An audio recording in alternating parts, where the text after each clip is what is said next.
మన ప్రభువు అయిన యేసుక్రీస్తు నామములో మీ అందరికీ నా హృదయపూర్వకమైన వందనాలు. దేవుడు ఈ దినమంతా మీకు తోడై ఉండి మిమ్మల్ని, మీ కుటుంబాలని, మీరు చేస్తున్న చేతి పనిని, మీరు చేస్తున్న వ్యాపారం, మీరు చేస్తున్న ఉద్యోగంలో నా ప్రభు మీకు తోడై ఉండి ఈ దినమంతా మిమ్మల్ని దీవెనకరంగా నడిపించునుగాక.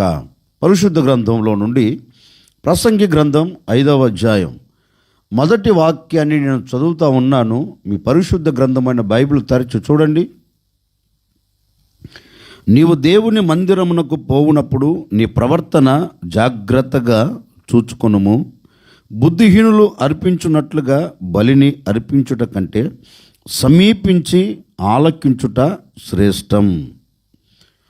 జ్ఞాని అయిన సొలొమోను తన గ్రంథంలో ఒక విలువైన మాట, ముత్యం లాంటి మాట, శ్రేష్టమైన మాట రాస్తూ ఆ ప్రజలతో చెప్తున్నారండి.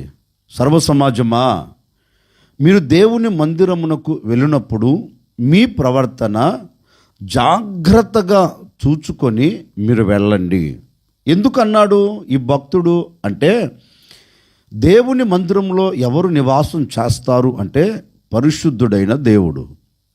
ఆ దేవుని మందిరములో పరిశుద్ధుడు నివాసం చేస్తాడు గనుక ఆ పరిశుద్ధ స్థలములోనికి నీవు వెళ్ళినప్పుడు, ఆ పరిశుద్ధ ఆలయంలోనికి వెళ్ళినప్పుడు నీవు అపవిత్రమైన వ్యక్తిగా, అపవిత్రమైన వాడిగా నీవు అక్కడ అడుగు పెట్టకూడదు.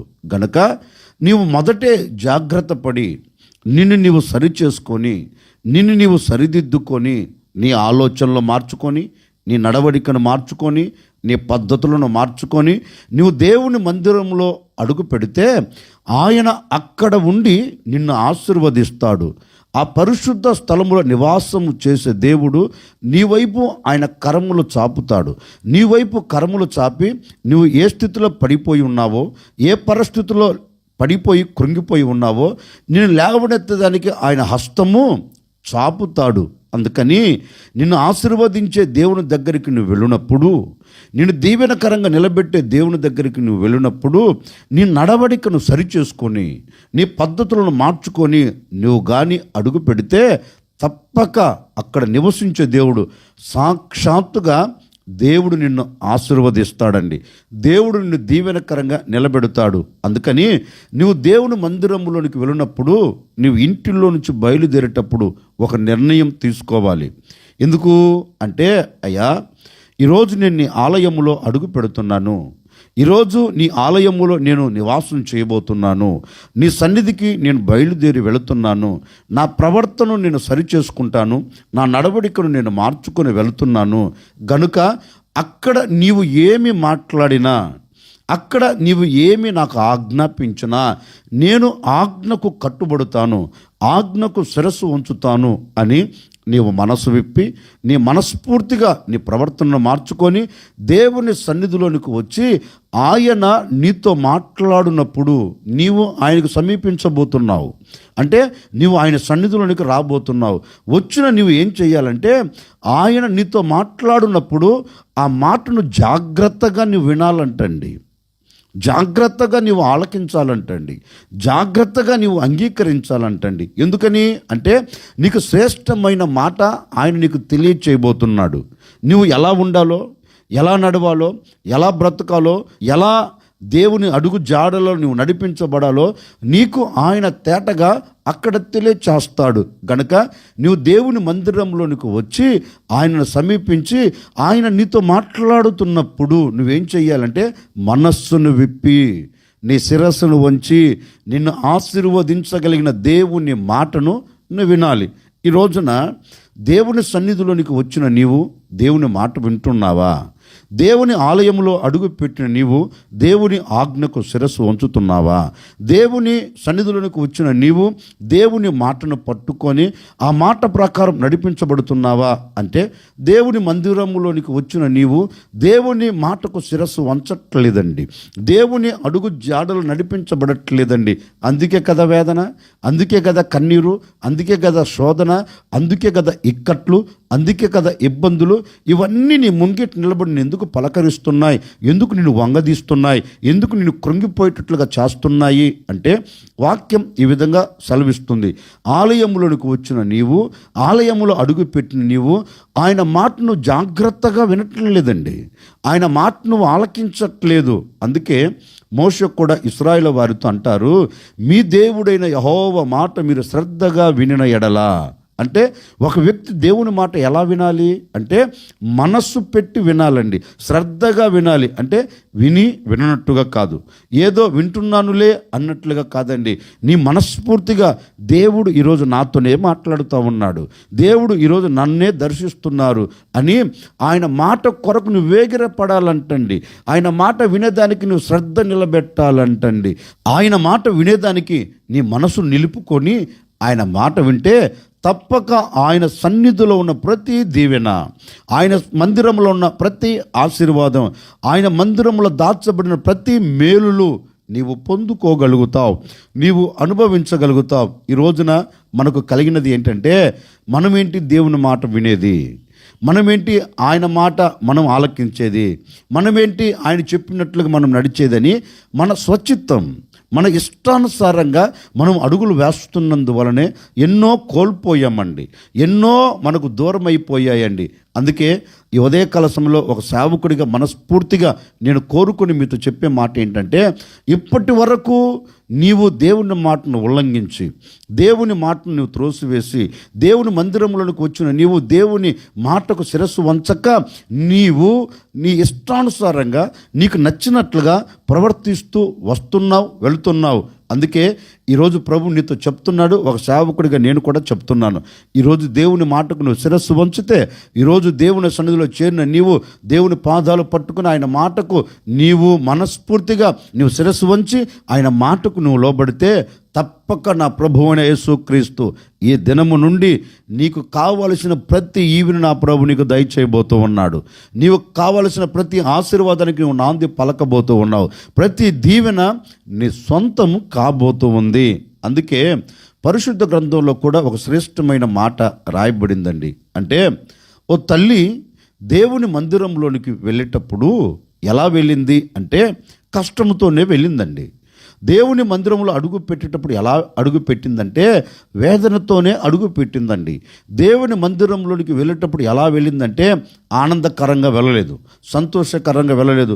ఏదో తెలియని వేదన, ఏదో తెలియని కష్టం, ఏదో తెలియని బాధ, ఏదో తెలియని శోధన తన చుట్టూ చేరి ఆ యమ్మను కృంగదీస్తే తట్టుకోలేక ఇంకేంటి నా బ్రతుకును ముగించుకుందాం అనుకున్నదేమో కాబోలు. మరలా ఆలోచించి ఉంటుందేమో, నేనెందుకు చావాలి, నా దేవుని దగ్గరికి వెళుతాను, నా దేవుని సన్నిధిలోనికి వెళితే ఆయన నాతో మాట్లాడుతాడు, ఆయన నాతో మాట్లాడితే నేను ఆ మాటను వింటాను, వింటే నాకు ప్రశాంతత కలుగుతుంది, వింటే నాకు ఆనందం కలుగుతుంది అని ఆ అమ్మ తిన్నగా పరిగెత్తుకుంటా దేవుని ఆలయములో అడుగు పెట్టిందండి. ఆమె హృదయములో ఉన్న వేదన, ఆమె హృదయములో ఉన్న బాధ దేవునికి తెలుసు కదండి.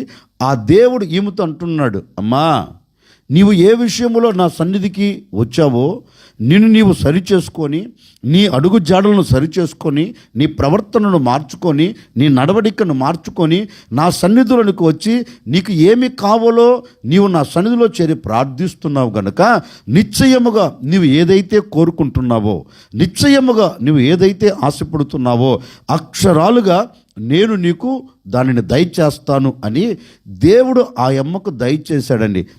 నాటి నుండి ఆ అమ్మ సంతోషకరంగా బ్రతికినట్లుగా పరిశుద్ధ గ్రంథం చెప్పకనే చెబుతుంది. అంటే ఆ అమ్మ దేవుని మందిరంలోనికి ఎలా వెళ్ళింది, తను తాను సరిచేసుకుంది, తన లోటుపాట్లను సరిచేసుకుంది.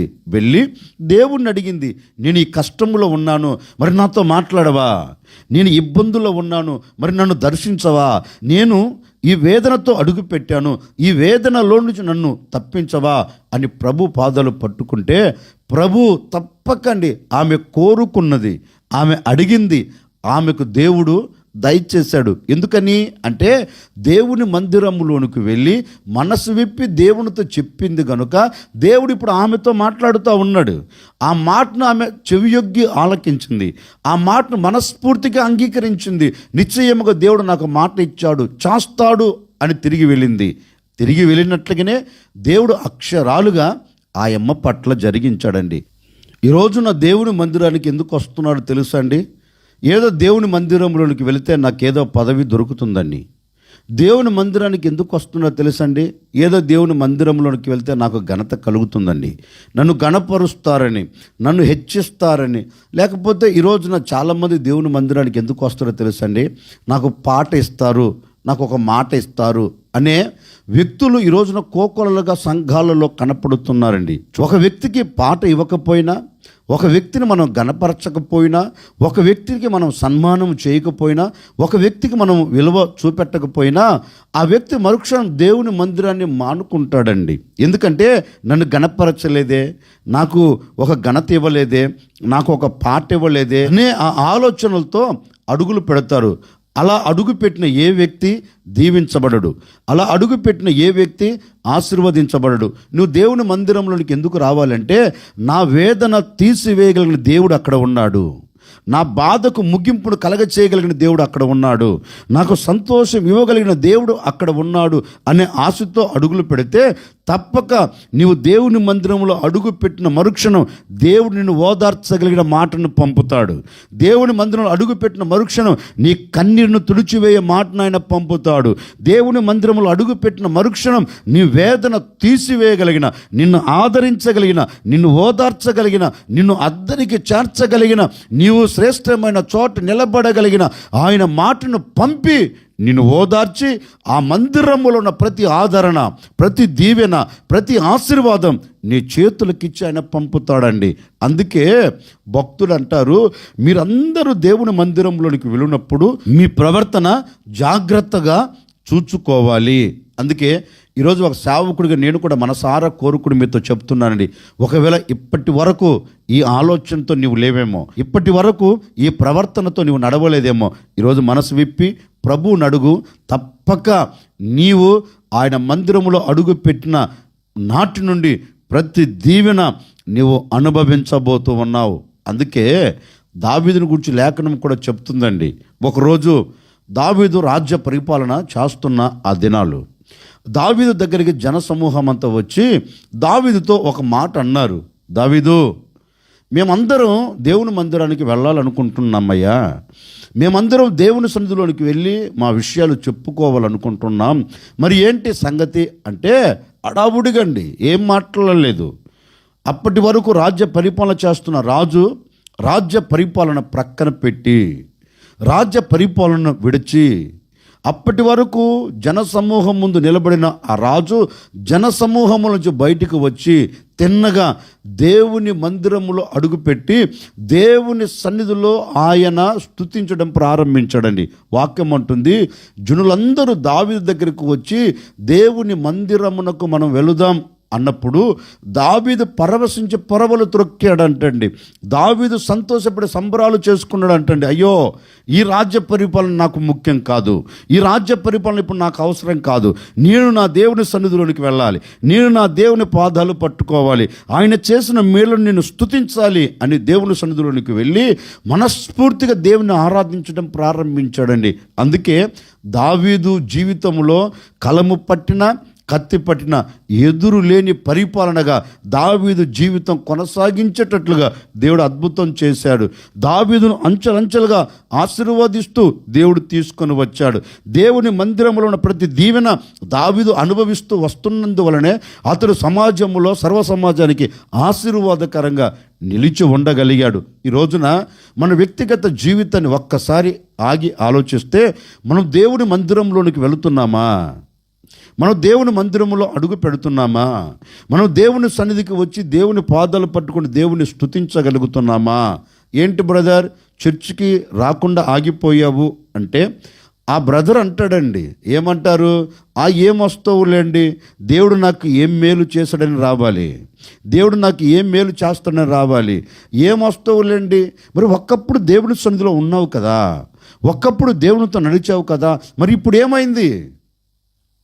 ఇప్పుడు ఏమైంది అంటే ఒక్కప్పుడు ఏమీ లేని స్థితి, ఇప్పుడు అన్నీ ఉన్నాయి, తినేదానికి ఉంది, చేసుకునేదానికి ఉంది, కట్టుకునేదానికి ఉంది, నివాసం చేసేదానికి ఉంది. కనుక ఇప్పుడు దేవుడు అక్కర్లేదు. ఏమీ లేనప్పుడు ఎవరు కావాలి? దేవుడు కావాలి, దేవుని సన్నిధి కావాలి. అన్నున్నప్పుడు ఏంటి? దేవుడు అక్కర్లేదు. ఏమన్నా మనం గట్టిగా అడిగామనుకోండి, ఎందుకని మీరు ఇలా చేస్తున్నారు అంటే ఒకే మాట చెప్పేస్తారండి, నేను కొంచెం బిజీగా ఉన్నానండి, నాకు మందిరానికి వచ్చేదానికి వీలు లేదండి. అంటే దేవుడు ఇచ్చిన దానిని పట్టుకొని చేసిన దేవుని మర్చిపోయారండి. అంటే కృతజ్ఞత లేని జీవితం, కృతజ్ఞత లేని జీవితం. ఆదివారం ఒక్క పూట దేవుని సన్నిధిలోనికి వచ్చి దేవుణ్ణి స్తుతించలేకపోతున్నావంటే ఒకసారి ఆలోచించండి. అందుకే ఈరోజు నా సేవకుడిగా నేను మీతో చెప్పాలనుకున్న మాట ఏంటంటే, నీ వ్యాపారం నీ చేతులకు కలిగిందని దేవుని సన్నిధిని విడిచిపెట్టవద్దు. ఒకవేళ నీ చేతి పని దీవెనకరంగా ఉందిలే, నాకు ఇంకేం కొద ఉంది అనుకొని దేవుని సన్నిధికి దూరం కాకూడదు. ఒకవేళ ఉద్యోగంలో నాకు ఈ స్థితి కలిగింది, ఇంకేం వెళ్తావులే దేవుని సన్నిధికని అని ఆలోచించకుండా నీవు దేవుని మందిరంలోనికి సంతోషకరంగా వచ్చి దేవుని స్తుతిస్తే ఆత్మ సంబంధమైన దీవెన, శరీర సంబంధమైన దీవెన దేవుని ఆలయములో దొరుకుతుందండి. దేవుని ఆలయములో దాచబడిన ప్రతి దీవెన నీవు పొందుకోగలుగుతావు. అందుకే నీవు దేవుని మందిరంలోనికి వచ్చేటప్పుడు నీ ప్రవర్తన జాగ్రత్తగా చేసుకొని, అక్కడ నా దేవుడు నాతో మాట్లాడి నన్ను ఆశీర్వదిస్తాడు అనే ఆలోచనతో నీ ప్రవర్తనను సరిచేసుకుని దేవుని మందిరంలో అడుగు పెడితే దేవుని మందిరంలో దాచబడిన ప్రతి దీవెన నీకు కలుగునుగాక, ప్రతి దీవెన నీవు పొందేదవుగాక, ప్రతి ఆశీర్వాదం నీవు అనుభవించేదవుగాక. నా దేవుని మందిరములో ఉన్న మేలుల చేత మీరు తృప్తి పరచబడబోతూ ఉన్నారు. దేవుని మందిరంలో దాచబడిన ప్రతి దీవెన నీ కుటుంబానికి కలగబోతూ ఉంది, నీకు కలగబోతూ ఉంది. ఇక మీదట నీ బ్రతుకు దినములన్నిట ఎక్కడ ఎప్పుడు వేదన, కన్నీరు, కష్టం, నష్టం, బాధ లేకుండా వాటన్నిటిని నా ప్రభు తీసివేయబోతూ ఉన్నాడు. నీవు దేవుని సన్నిధిలోనికి రాగలిగితే, దేవుని పాదాలు పట్టుకోగలిగితే, ఆయన మాటను నీవు శ్రద్ధగా వినగలిగితే, నీ కుటుంబంలో ఈనాటి వరకు పొడ చూపుతున్న ఆటంకాలన్నిటినీ దేవుడు తీసివేయబోతూ ఉన్నాడు, దేవుడు కొట్టివేయబోతూ ఉన్నాడు. కొట్టివేసి దేవుని మందిరములో ఉన్న ఆ సంతోషాన్ని నీవు అనుభవించినట్లుగా, నీ కుటుంబం చూచినట్లుగా నా ప్రభువు అనే యేసుక్రీస్తు అద్భుతం చేయబోతూ ఉన్నారు. ఈ దినం ఆయన సన్నిధిలో ఉన్న ప్రతి దీవెన మీరందరూ అనుభవించెదరుగాక. ఆశ్చర్యకరుడా, మీకు స్తోత్రాలు చెల్లిస్తూ ఉన్నాం. మీరెంతైనా సర్వశక్తి కలిగిన దేవుడవు. ఈ విధంగా మేమందరము చేరి మిమ్మల్ని స్తుతించుటకు మరొక్క దినాన్ని మీరు మాకు దయచేశారు. అందును బట్టి మీకు స్తోత్రమయ్యా.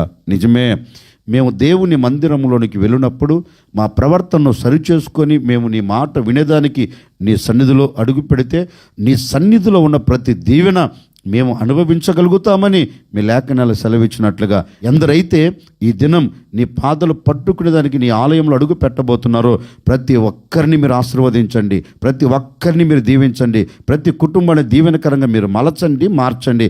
తప్పక ఈ దినం ఈ ప్రజలతో మీరు మాట్లాడి నీ సన్నిధిలో ఉన్న ప్రతి శ్రేష్టమైన ఈవిని ఈ బిడ్డలు పొందుకునేదానికి సహాయం చేయమని యేసు నామములో అడిగి వేడుకొనుచున్నాము తండ్రి, ఆమెన్.